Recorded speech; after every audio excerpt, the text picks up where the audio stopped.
If this story doesn't teach you not to meddle with time, I don't know what will. I think I'll save the Titanic.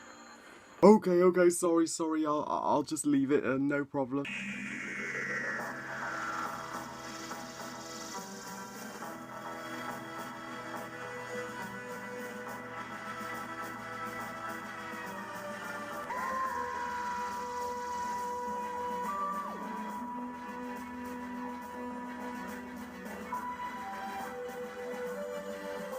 Father's Day by Paul Corndon tells the story of Rose asking the doctor to travel back to when her father was still alive, the day her father died in 1987, but Rose breaks the doctor's rules and saves her father from being killed by the car, which by doing so she opens a paradox, unintentionally unleashing monsters called Reapers into the world that devour everyone and everything, and the only way to stop them is for her father Pete to make the ultimate sacrifice while bonding with his daughter and let himself be killed so that history is back in place, and it's up to Rose to let go and face the consequences of her actions. Now, Father's Day is the episode that came after a disappointment like The Long Game. So has this episode made up for The Long Game? Yes, it has, with flying colours. Father's Day is simply a masterpiece. It is one of the best stories of Series 1, period. I mean, I will forever love this episode. It really spoke to me. I'm really sad that this episode never gets the full attention it deserves. I mean, people really like it, but they don't consider it one of the best stories of all time, when it really should be considered like that. I mean, Billie Piper stated this was her favourite story of Series 1 at the time, and I see why. She gives her best performance yet as Rose Tyler throughout the entire show. It's about time Rose got this sort of development. We finally get to see her father, Pete Tyler, and he's an innocent man who's done no wrong, who was just buying a vase for a wedding and then gets accidentally run over. And because Rose loves him so much and she's never known him, you can see why she's desperate to save him so that she can actually know her father. So it's truly devastating, and when Rose has to accept that saving him was the wrong decision and to just let him go and let him die. Oh, I don't know anyone who could do that. But the Doctor in this episode, Christopher Eccleston, excels at drama, and frankly, the Doctor does get a lot of drama here, but in this episode, you could understand why he gets pissed off with Rose, because she did just open a paradox and break the rules of time travel and just doomed the world. But I think he was a little hard on her. I think he had to accept that that was her dad, who she had to see her dad die. I don't know anyone who could just easily just let their dad die without jumping in and saving them.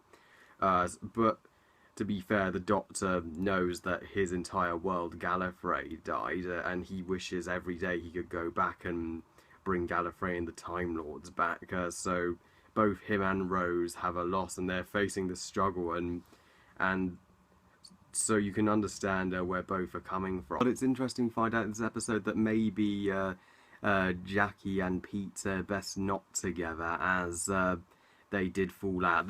They did not get along well when they were married, as Rose discovers, much to her dismay. So maybe Pete dying so that Rose could have a better life, as tragic as it is, maybe it was meant to be. This episode brilliantly touches upon those deep themes, as bad things happen in life, but maybe they're meant to be so that something better can happen in the future. And it tells you the laws of time cannot be broken. Some, as it's explained in later episodes, some things are in flux, some things are fixed, and what's fixed is what's meant to be, and there's no changing that.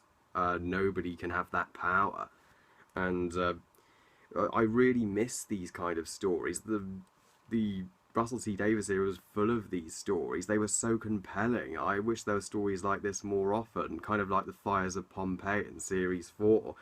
Stephen Moffat era really doesn't have that. And the antagonists of the episode, the Reapers, the creatures that come from the paradox whenever history has changed, they devour all living things, and they are unstoppable. They are awesome antagonists.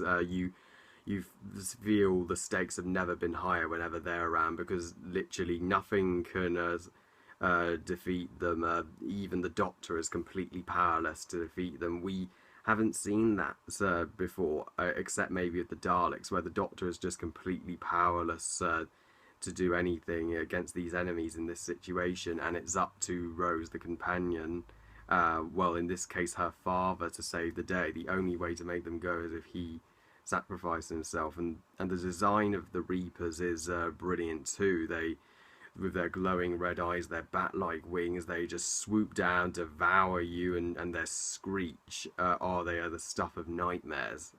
The scene where the Reaper eats the Doctor made me go, oh my god, is there any hope left?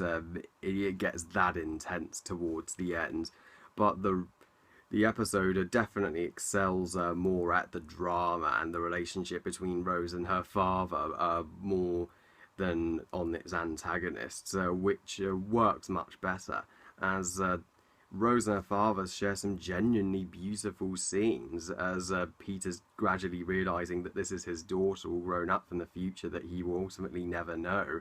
And Rose made it up that he told her bedtime stories and took her out for picnics, even though that never happened. So at the end, when Pete realises it's his destiny to face that car to save the world, it makes you cry when him and Rose share one last scene and one last goodbye. It's beautiful. This is one of the most heartfelt episodes of Doctor Who, even to this day, 11 years later. And when Peter runs out to the car and he kills himself and the Reapers go, the Doctor tells Rose to go to him one last time, and that changes history, but for the better this time. And it's nice to see in Rose's past where Jackie tells Rose about her father died, that there was this strange girl who went up to him until the ambulance came and they never knew who she was. Of course, Jackie never knew that was her own daughter, but at least Pete died knowing he'd saved the world, and his daughter was with him. So it's both a happy and sad ending, which was very compelling. So overall, Father's Day is truly a masterpiece. Do I have any flaws with this episode? Not really. My little nitpick, the Doctor being a little hard on Rose, and saying, you've been a bad girl, you've doomed the world, apologise, when he could have been a little more understanding. Other than that, this episode exceeds flawlessly everything else. It's compelling, it's packed with heart. Billie Piper and Eccleston are wonderful, and Pete Tyler, fantastic character, and it has tragic moments. It's completely suspenseful from the start, and gives a perfect development for Rose as a character. So this episode completely made up for the long game. I give Father's Day 5 stars out of 5. I heard somebody put Father's Day as their 10th worst Doctor Who episode ever, and I'm like, normally I respect your opinion, but I was like, what, are you crazy? I mean, this episode explains to you all why I love Doctor Who, because Doctor Who touches on these complex themes. It's one of the only shows that actually teaches this lesson to both kids and adults. So I love you guys. Thank you all for watching. What did you think of Father's Day? Please comment and let me know. Please like this video and subscribe. Please follow me on Twitter and on my Google+, and I'll see you all next time. Bye, guys.